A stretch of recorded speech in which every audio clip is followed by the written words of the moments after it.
it like to have this little guy at 33 weeks? Hi guys, I'm Cara, welcome back to my channel. Today I'm joined by my husband Thomas. Hiya. And we're going to be talking about having a premature baby. So I had my son Ben at 33 weeks, accidentally in Germany because he was so premature. I had something called HELLP syndrome, so I'm going to be sharing a little bit about our birth story, how we both felt about that, and then I'm going to be talking about having a premature baby and how we coped with that, and also what my tips for any parents going through that situation now would be. I'm going to put the timestamp below for when I talk about our Neonatal Intensive Care Unit journey, in case you want to skip ahead to that as well. Okay, let's go. I should start by saying that I had actually a pretty easy pregnancy. I was green pathways, it's called in the UK, so I had no complications, not really a family history of any major complications, and I, even at the start, I did have a bit of nausea, but not really that much. I just ate tons because every time I was feeling sick, I just wanted to eat, and that worked pretty well. Pickled onions. Pickled onions, yeah, I ate a lot of pickled onions, that's true. I was still working in my pretty active job right into my third trimester. I wasn't finding that too difficult.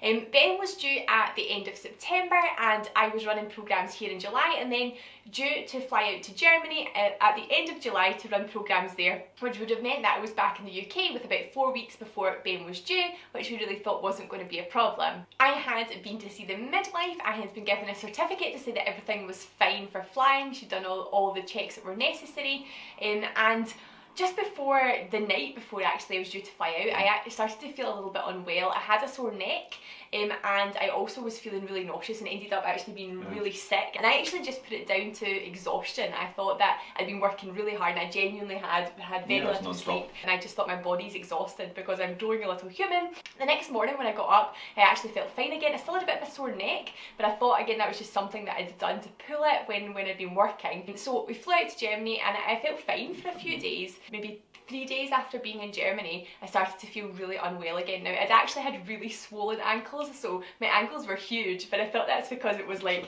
35 degrees in Germany. Yeah, it was really warm. There's obviously a big difference between Scotland and Germany when it comes to temperature, so I'd really put it down to that, and I had my feet up and in cold water and stuff like that to try and help that. But then, yeah, I started to feel really unwell again, and I had like really strong pains in my ribs. I was feeling really sick, actually throwing up again, and we just decided it was best to go to the doctors to get checked. Before we decided to actually go to the hospital, we were discussing back and forth, should we really go, is it that bad?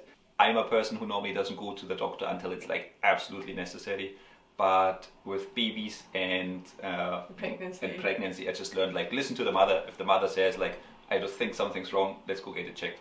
So arriving at the hospital was quite a funny experience. We obviously had no idea where we were going because we were in Germany. Luckily Thomas is German, so I can't actually imagine how this would have been if neither of us had spoken the language, but we managed to find the labour and delivery ward, and essentially they just hooked me up to lots of machines to check the baby and check me. They took some bloods, and through all of this I was also being violently sick in the toilet. I really didn't feel great. But when they actually took my blood pressure, it was fine, but it was when they hooked me up to kind of intermittent blood pressure monitor. They were checking it like every 10-15 minutes, and it saw that my blood pressure was just going crazy. I had really high blood pressure, then I had really normal blood pressure, and they decided to send my bloods off.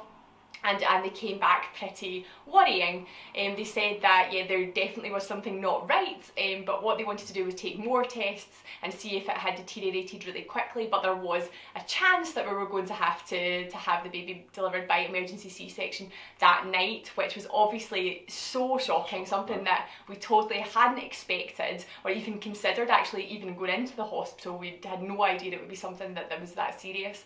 So it was definitely a shock. I was in tears. I think we were still hoping that it like kind of like plays out, and even like maybe if it's like a planned C-section in 2 weeks time, or we can go home again. Yeah, and they did say that was an option. Yeah. So they said we need to check your bloods, we'll try and keep the baby in you as much as possible. They did actually then give me an injection for the baby's lungs, a steroid injection, pretty much straight away in the event that it would have to happen that night. But when my bloods came back, they had deteriorated so much, they basically said, okay, we need to get the baby out now. So that was pretty what. She did give us, like, she left us for about 5 minutes just to let us come to terms with it, you know, the tears streaming down my face, and so many things are going through through your head at that point. You're like, what, you know, it's 33 weeks, this is nearly 2 months before my baby is due to be here, will they be able to breathe? I was thinking, you know, so many different things go through your head when you find that out, and obviously we had tons of questions to ask the doctor, and also tons of paperwork, so that's I think, but the midwife was really good because her English was really good,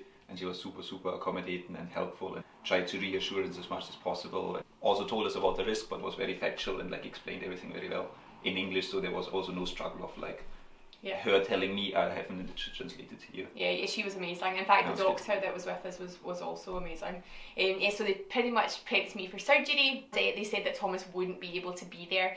That was obviously incredibly scary for me. I was just preparing myself to, you know, to have this baby, and also then to be told that Thomas wasn't going to be there to hold my hand.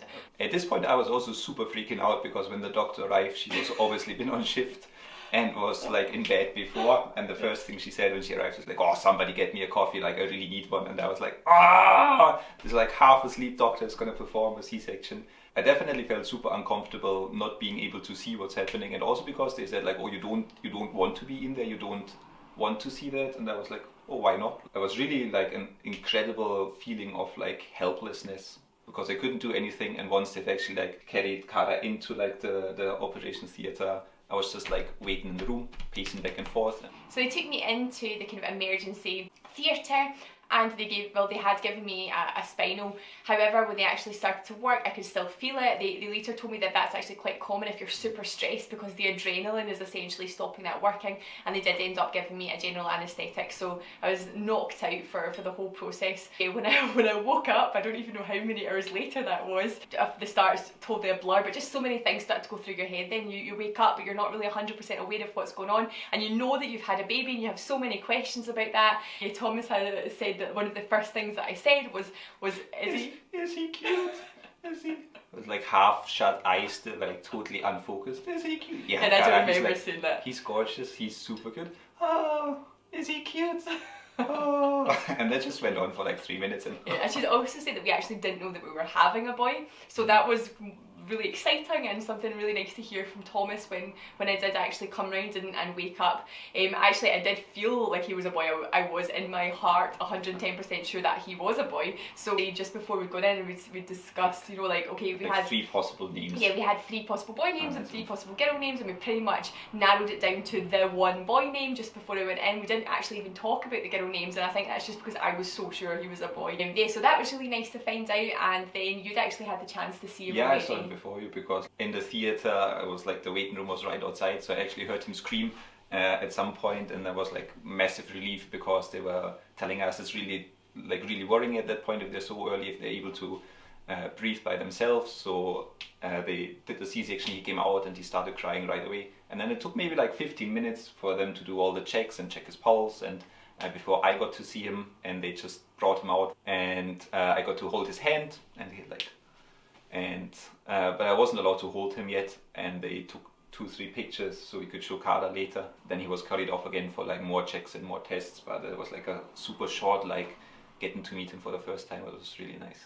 Pretty quickly, once I had come round, I got to go and meet Ben. So they wheeled me down on my bed, parked me in the Neonatal Intensive Care Unit next to Ben, and I did get to hold him on my chest, which was really nice. I think it's absolutely hilarious because Thomas has a photo of this moment, and it was on his still so out of it, yeah. But so super heavy, just like. Yeah, I'll try and insert it here for you so you can see what I'm talking about. That exactly sums up what the moment was like when I got to meet him. It was obviously so nice to actually meet the child that's been inside me. Then they took me up to my ward, and I started to have more checks and things like that done, and they essentially filled me in on what the condition was that I had. The problem that I had was called HELLP syndrome, which is essentially a rare extreme form of preeclampsia. I had problems with my liver, problems with my blood. It was also something that I just had never heard of or didn't really know about. Now obviously I'm also more prone to get this again if we do have another child, but at least now I'm aware of that, and I would recognise it a lot earlier, and it wouldn't be such a trauma and such a horrible process to go through, because given enough time there's a lot more they can do to prepare the babies. Actually, for me, having a C-section and recovering from a C-section was a really easy process. I was walking again really quickly. I didn't need painkillers again after a few days. So the actual C-section itself for me was really good. I also think that the surgeon did an amazing job, so I have hardly any scar, like really, really impressive. The problems were the blood pressure. Yeah, exactly. So I had still had really high blood pressure after the C-section, so much so they were quite worried and were giving me a lot more medication to try and bring my blood pressure down. But then it went totally the opposite way. So obviously my body was trying to naturally regulate its blood pressure, and then it was just so low that the next few days were horrendous. I was so lightheaded. Thomas actually caught me when I went to the bathroom because I just passed out. The next few days were a bit of a blur for me because I wasn't 100% there. I was really struggling physically to get over the whole process, and also emotionally. So that was a big thing for me. I was so in shock about what had happened. I had really planned for the birth that I thought I wanted. My birth here in Scotland should have been with a birthing pool and hypnobirthing. I'd studied hypnobirthing, I'd been practicing meditation. I just had a vision for what bringing Ben into the world would look like, and it was so completely different from that. It was incredibly traumatic, it was fast, it was a C-section.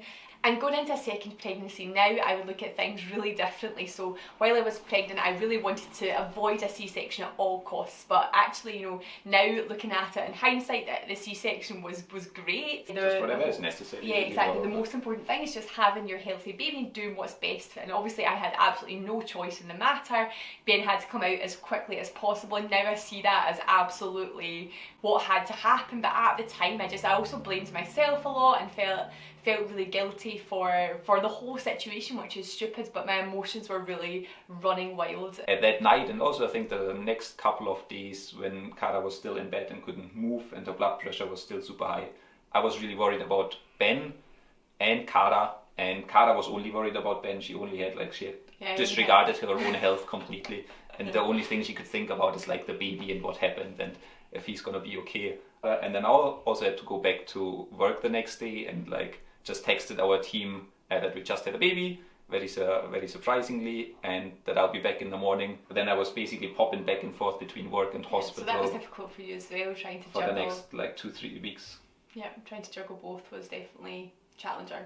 There were two things that I found really difficult at the start. Firstly was that we didn't get to take Ben home straight away. I think when you imagine having a baby, you imagine taking your little bundle of joy home straight away, and being your own little family bubble, enjoying spending that time bonding with your baby. And we faced an undetermined amount of time in hospital. I mean, the doctors changed a lot. Like it went from 7 days to like 7 weeks and up until the due date, and then back to 2 weeks. Exactly. The only thing they could tell us was that he would probably be ready to leave before his due date, which was obviously 7 weeks past when we actually had him. So just knowing that you're going to be in that hospital environment for a long period of time is really shocking and really hard to deal with at first.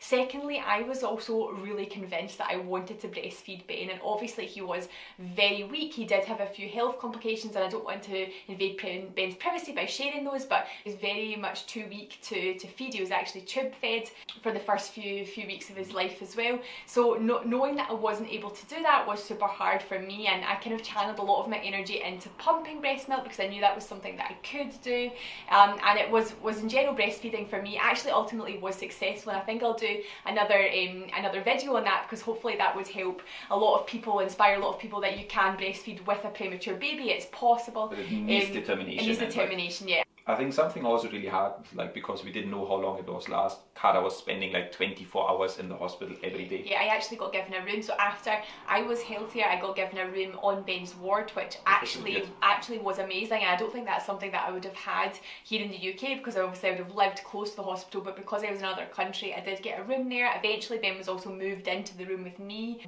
And I wanted to spend more time with Ben and be more time in the hospital, and Cara wanted less time in the hospital. So after about a week, Cara's parents flew out and also brought all like the car seat, the baby pram, we didn't want all the essentials that we bought in Scotland, but didn't take to Germany. And I think that was really good, because it meant like during Ben's naps, because he slept for a lot, you were able to like go outside, go for a walk, eat something else than hospital food. Yeah, which was a little bit of normal time. So in total, we were in neonatal intensive care with Ben for around 3.5 weeks before we were able to take him home, and that was just amazing. The moment when you can take your baby out of neonatal intensive care is amazing, and actually that was when I felt like I could really start to bond with him. That was very difficult to do in a hospital situation. I felt like I knew he was my son, he was my baby, but actually connecting with him was so hard when you can't hold your baby that often. You're in that atmosphere where there are nurses and doctors telling you what to do all the time, so it was just amazing to be able to leave with them. So I think all in all, like, even if it was tough at the time, we were super lucky, and like also realized that we were made it to hospital just in time at the right moment. The doctor and the midwife who were on call that night were super nice and so helpful. The hospital staff and like the accommodation rate, even I got like a second bed, which so I could spend some of the nights in the hospital as well, with all 3 of us in one room. Yeah. And now ultimately, you know, like 22 months later, Ben is a healthy, caught up in everything, healthy toddler. He has got to be still a little bit on the small side, but you know, you would never know that he is a premature baby. So yeah, we are super lucky that in the end it really did work out. So now that we have gone through this and you know, come out the other end of it, we really feel like we have some tips or some coping mechanisms that did work for us that we really want to share with other parents who are potentially going through this situation. Exactly. So my first tip would absolutely be to talk to people and be honest with people. And sometimes that is saying that you don't want to talk, that it's just you just want to be alone in your own little bubble. And also just ask as many questions as you want. Like, I think for like some of the nurses, it's so like they know what they're doing. They don't always explain. Whether I felt, I've never had any younger siblings, so I was like, how do I change an nappy? How do I do this? How do I do this? And I just constantly kept asking them, and they were super nice and like always explained it and took their time. And I think just if you're unclear, if you're not super comfortable, ask. And I also was really struggling emotionally. I was, you know, super hormonal, being post-birth, and really being really hard on myself for everything that happened, feeling really guilty, like it was my fault. It was my body that wasn't able to keep the baby healthy for a long period of time. So I was really struggling with a lot of emotions and struggling being in Germany and struggling a little bit with the language, although on the night of the birth, the midwife and the doctor were amazing and they did speak to me in English, but then we were in the neonatal intensive care ward, it was all in German with doctors and with nurses, and that was hard for me. So much so that, you know, one day I was just in tears at the side of Ben's cot, and one of the nurses came over and she suggested I speak to the counsellor from the hospital, which in hindsight is so funny because, you know, like I was getting by with German. My German is reasonable, but obviously this is a really specific vocabulary. Yeah, exactly. So me talking to a counsellor who only spoke German was just so pointless. But you know, I did have the chance to let everything out and be honest with them as much as I could be, and that was actually why Ben was moved into the same room as me after for about a week and a half, because they saw that I was really struggling with it, and that's it. Just being honest with people and talking to people did end up making me feel a lot better. My second tip would be to take a break. So Thomas mentioned this earlier, but I was spending so much time at the hospital, obviously because I couldn't take a break and go home really, unless I was going into the work atmosphere, and sometimes I did because we actually stay where we work.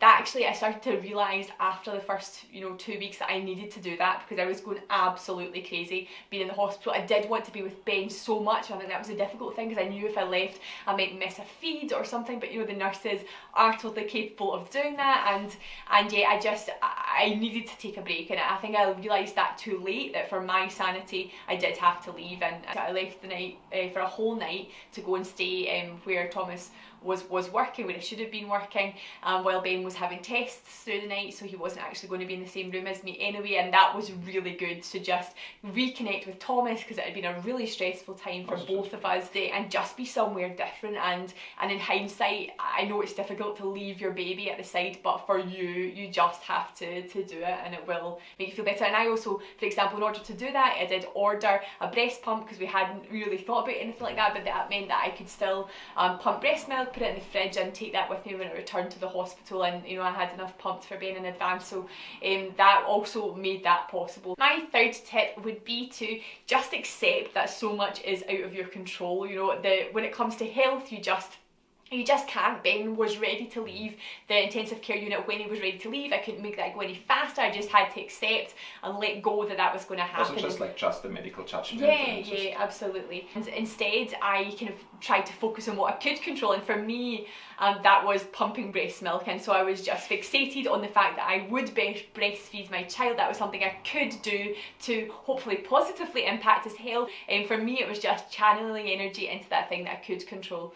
You know, whatever that is for you, find it and make sure you have something that you do feel that you can control in the whole situation. My next tip would be to spend as much time as possible and have like as much contact as possible with the baby when you're in the hospital. And I think especially for like dads, it's quite hard because depending on the country you live, you only get a couple of days or parental leave and don't have that much time if the baby's not allowed to go home. Yeah. And I just use, even though I was really nervous at the start, and I felt very watched and observed by the nurses if I'm doing everything all right. But I did every nappy change. I did lots of the bottle feeding, also the tube feeding, the morning washes. Spend as much quality time or like just any time really with Ben. And any skin to skin that you can get with your baby, and ultimately that kind of small connection really builds up. Because I said earlier, I really struggled to connect with Ben at the start. I found it really difficult because I wasn't prepared for him to be there. So that was really important, to just take what contact you can get. I think also what was really hard at that point, but we've not mentioned this, because Ben still had some problems. He was in his little bed most of the time and like just attached to the wires. Yeah. So we weren't able to lift him out whenever we wanted. We always needed to like call for a nurse. She needed to come and disconnect and then reconnect him again. So there was really little amount of times when he was awake and you could lift him out and spend time with him. My fifth and final tip is just to be kind to yourself. I definitely, in hindsight, wasn't. I was really tough on myself. I was blaming myself a lot. I was also then really tough on myself for not coping with the situation. So it was really just a spiral of being really hard on myself, and I should have given myself a break and actually just given myself time to deal with it. It is a tough time to go through. I don't think anyone will say that having a premature baby is easy. You just have to accept that it's tough and just give yourself that time to deal with it, because essentially the only thing that did help me deal with it was time. We were filming while Ben had his nap and he's now awake, so he's just joining us for the end of today's video. But I just wanted to say before finishing that I know that we were incredibly lucky. So when the surgeon actually came to see me after the procedure, she said that I had a guardian angel, because it was really close for me and for Ben. So I'm so glad we went to the hospital that night, and that in the end we have a really healthy, really gorgeous 22-month-old toddler. If you've enjoyed today's video, please give it a thumbs up. Yay! I make 2 videos a week all about parenting, so please think about hitting subscribe as well if that's something that you're interested in. Thank you so much for watching. I hope that it's helped if you're going through something similar, and I hope to see you again in another video. Bye! Tschüss!